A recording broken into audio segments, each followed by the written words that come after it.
کہ صبر کرنے والوں کے ساتھ اللہ رب العزت ہے، یہ معمولی بات نہیں ہے۔ اللہ کی معیت، اس کا ساتھ، آپ دنیا کی ساری دولت خرچ کر دیں، آپ کے پاس کوئی گارنٹی نہیں ہے کہ اللہ رب العزت آپ کے ساتھ ہے۔ اللہ کے ساتھ ہونے کا مطلب یہ ہے کہ اللہ رب العزت آپ کی مدد پر ہے، اللہ رب العزت نے آپ کی تائید اور آپ کو دنیا کے سامنے باعزت رکھنے کا پورا انتظام فرما رکھا ہے۔ تو صبر کرنے والوں کے ساتھ اللہ رب العزت ہے۔ قرآن شریف میں اس بات کو اچھی طرح سے بتلایا گیا ہے۔ انسان کو اللہ رب العزت بہت ساری چیزوں سے آزماتا ہے۔ وَلَنَبْلُوَنَّكُمْ بِشَيْءٍ مِّنَ الْخَوْفِ وَالْجُوعِ وَنَقْصٍ مِّنَ الْأَمْوَالِ وَالْأَنفُسِ وَالثَّمَرَاتِ وَبَشِّرِ الصَّابِرِينَ۔ اندازہ لگائیے قرآن شریف کے بیان کو، اللہ رب العزت کہہ رہا ہے وَلَنَبْلُوَنَّكُمْ بِشَيْءٍ مِّنَ الْخَوْفِ، انسانوں تمہاری زندگی میں کبھی کبھی ایسے لمحے آئیں گے کہ تم خوف و دہشت سے دوچار ہو جاؤ گے، کبھی ایسا بھی آئے گا کہ تم بھوکوں مرنے لگو گے، کبھی ایسا بھی آئے گا کہ تمہاری فصلیں تمہاری آنکھوں کے سامنے تباہی سے دوچار ہو جائیں گی، کبھی ایسا بھی ہوگا کہ تمہارے عزیزوں کا تمہارے سامنے انتقال ہو جائے گا۔ لیکن ان تمام صورتوں میں اگر آپ نے صبر کا دامن نہیں چھوڑا، وَبَشِّرِ الصَّابِرِينَ الَّذِينَ إِذَا أَصَابَتْهُمْ مُصِيبَةٌ قَالُوا إِنَّا لِلَّهِ وَإِنَّا إِلَيْهِ رَاجِعُونَ، اللہ اکبر، ان کے لیے بشارت اللہ رب العزت سنا رہا ہے۔ اور یہ بشارت کس چیز کی ہے؟ کامیابی کی، خوشنودی کی، جنت کی۔ اگر بندہ اللہ رب العزت کے فیصلے سے راضی ہو کر اور اس کے فیصلے پر راضی ہونے کا اظہار کرتا ہے تو اللہ رب العزت اس کے لیے اپنی رحمتیں نچھاور کر دیتا ہے۔ نبی اکرم صلی اللہ علیہ وسلم صحابہ کرام کی مجلس میں بیٹھے ہوئے ہیں، آپ کی ایک صاحبزادی کی طرف سے پیغام آیا کہ بچے کی حالت بہت خراب ہے، آپ آ جائیے۔ آپ نے خبر بھجوائی کہ بیٹی یہ اللہ رب العزت کی امانت ہے، وہ جب چاہے لے سکتا ہے، اس میں زیادہ گھبرانے کی ضرورت نہیں ہے، صبر سے کام لو۔ ان صاحبزادی نے دوبارہ آپ کے پاس خبر بھجوائی، قسم دے کر کہ آپ ضرور آ جائیں، میں بہت بے چین ہوں۔ رسول اکرم تشریف لائے، کئی صحابہ کرام آپ کے ساتھ تھے۔ رسول اکرم کی گود میں آپ کی صاحبزادی کا بچہ ہے، سانس اٹک رہی ہے، ہچکیاں آ رہی ہیں، اور اسی درمیان میں اس کی جان قفس عنصری سے پرواز کر جاتی ہے۔ رسول اکرم صلی اللہ علیہ وسلم کی آنکھوں سے آنسو نکلتے ہیں۔ ایک صحابی پوچھتے ہیں اللہ کے رسول یہ کیا، آپ اور رو رہے ہیں؟ فرمایا کہ یہ رحمت کے آنسو ہیں۔ اللہ رب العزت اس پر پکڑ نہیں کرتا، پکڑ اس بات پر کرتا ہے کہ بندہ مصیبت آنے کی وجہ سے اپنا گریبان چاک کرے، گال پیٹے، ہائے وائے کرے، روئے، اللہ رب العزت کے فیصلے پر ناراضگی کا اظہار کرے، یہ بات اللہ رب العزت کو پسند نہیں ہے۔ باقی یہ آنسو نکل جانا یہ اللہ رب العزت کے یہاں منع نہیں ہے۔ نبی اکرم صلی اللہ علیہ وسلم کی زندگی میں بڑی بڑی عجیب مثالیں ملتی ہیں۔ مکی دور کا زمانہ ہے، مکی دور میں صحابہ کرام کو جن مشکلات سے دوچار ہونا پڑا وہ تاریخ میں بہت عجیب ایسی مصیبتیں اور پریشانیاں جن کا تصور بھی آج ہم کرتے ہوئے ڈرتے ہیں، رونگٹے کھڑے ہو جاتے ہیں۔ خانہ کعبہ کے سائے میں رسول اکرم بیٹھے ہوئے ہیں، آپ کی چادر مبارک ہے، اس سے آپ نے تکیہ بنایا ہوا ہے، اور اس درمیان صحابہ کرام کی ایک جماعت آ جاتی ہے۔ کون؟ وہ بلا کشان اسلام، اور آ کر عرض کرتے ہیں کہ اللہ کے رسول اب تو حد ہو گئی ہے، آپ اللہ رب العزت سے مدد کی دعا کیجئے یا ان کے لیے بد دعا فرمائیے۔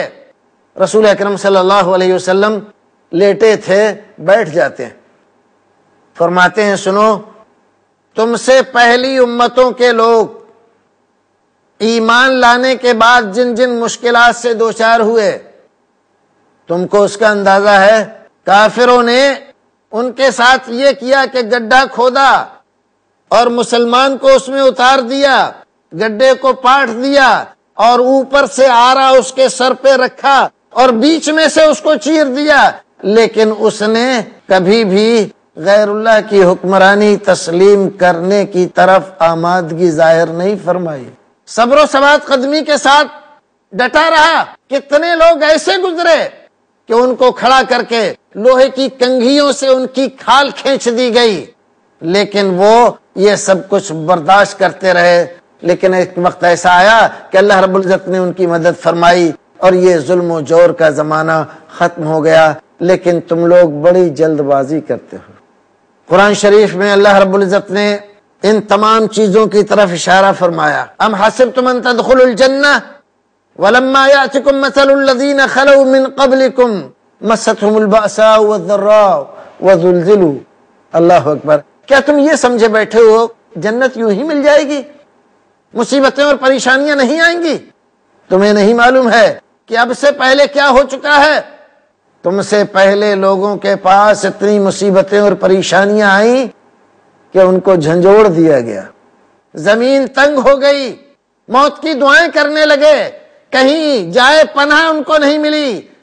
نبی وقت بھی ان مومنوں اور مسلمانوں کے ساتھ کھڑے ہو کر اللہ رب العزت کے دربار میں دست دعا دراز کرنے لگا، اے اللہ کب آئے گی تیری مدد؟ متی نصر اللہ؟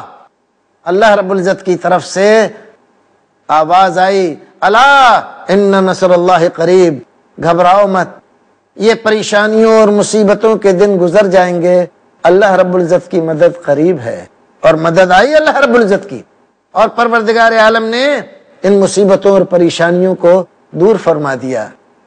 بھائیو، دنیا میں جب تک زندگی ہے پریشانیاں آتی رہیں گی، مصیبتیں آتی رہیں گی، لیکن ان مصیبتوں اور پریشانیوں کو خندہ پیشانی سے برداشت کرنا، لڑتے رہنا اور زندگی کی گاڑی کو آگے لے جانے کی کوشش کرتے رہنا، یہی ایک باہمت انسان کا کام ہے۔ اسلام ہمیں اسی بات کی تلقین کرتا ہے۔ رسول اکرم کی ساری زندگی، صحابہ کرام کی ساری زندگی، حضرت ابوبکر صدیق کی، عثمان غنی، علی مرتضیٰ کی، بلال حبشی کی، عمار بن یاسر رضی اللہ تعالی عنہم اجمعین کی زندگیاں ہمیں یہ بتلاتی ہیں کہ یہ دنیا مسلمان کے لیے ٹھکانہ نہیں، قید خانہ ہے۔ قید خانہ ہے، قید کی زندگی ہمیشہ کی زندگی نہیں ہوتی، ایک دن ختم ہو جاتی ہے۔ یہاں آنے والی مصیبتوں کو خندہ پیشانی سے برداشت کرو، اللہ رب العزت کے دربار میں رکھو، پروردگار ان مصیبتوں کے بدلے تمہارے ایک ایک پریشانی اور مصیبت کے بدلے نیکیوں سے نوازتا ہے، گناہوں کو معاف کرتا ہے، درجات بلند فرماتا ہے۔ ایک حدیث میں رسول اکرم صلی اللہ علیہ وسلم نے کیا بہترین چیز فرمائی، مسلمان کا معاملہ ہر حال میں بہتر ہے۔ اگر مصیبت آتی ہے اس کے اوپر صبر، اور اگر اس کو خوشحالی نصیب ہوتی ہے شکر۔ مصیبت میں صبر اور خوشحالی میں شکر، صبر اور شکر کے درمیان زندگی گزارتا رہتا ہے۔ یہاں تک فرمایا رسول اکرم نے کہ مسلمان کے پیر میں اگر کانٹا بھی چبھتا ہے تو اللہ رب العزت اس کے اس کانٹا چبھنے کو بھی ضائع نہیں کرتا، بلکہ اس کے لیے وسیلہ آخرت بنا دیتا ہے۔ بھائیو، ایک اور بات عرض کرتا چلوں، صبر کی دولت بہت بڑی اور بیش قیمت دولت ہے، کبھی بھی اس کو نظر انداز نہیں کرنا چاہیے۔ رسول اکرم نے ارشاد فرمایا کہ سب سے بڑا پہلوان وہ ہے جو جلد بازی میں گرفتار نہ ہو، بلکہ آنے والی مصیبت پر صبر و ثبات قدمی کے ساتھ کھڑا رہے، یہ سب سے بڑا پہلوان ہے، اس سے بڑا کوئی پہلوان نہیں۔ ایک آدمی نے آ کر رسول اکرم سے درخواست کی کہ آپ مجھے نصیحت فرما دیجئے اور مختصر کر دیجئے۔ آپ نے فرمایا لا تغضب، غصہ مت ہوا کرو۔ پھر اس نے کہا کہ کوئی نصیحت کیجئے، آپ نے فرمایا لا تغضب۔ پھر اس نے 3 بار یہی کہا، آپ نے ہر بار یہی کہا غصہ مت ہو۔ غصہ ہونا در حقیقت بے صبری کی علامت ہے، اور غصے کو پی جانا یہ صبر کی علامت ہے، اور صبر بہت بڑی دولت ہے۔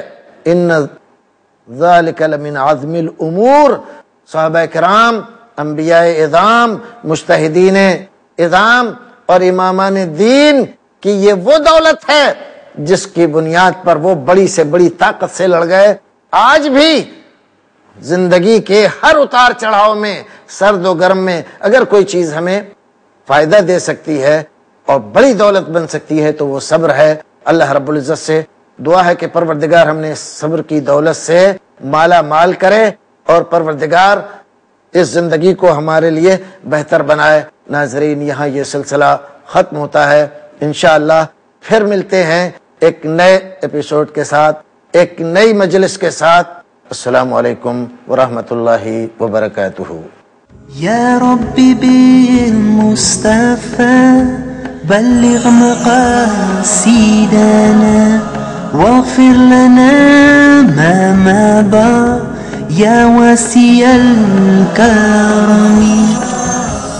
الله يا الله يا الله، الله يا الله يا الله، الله يا الله.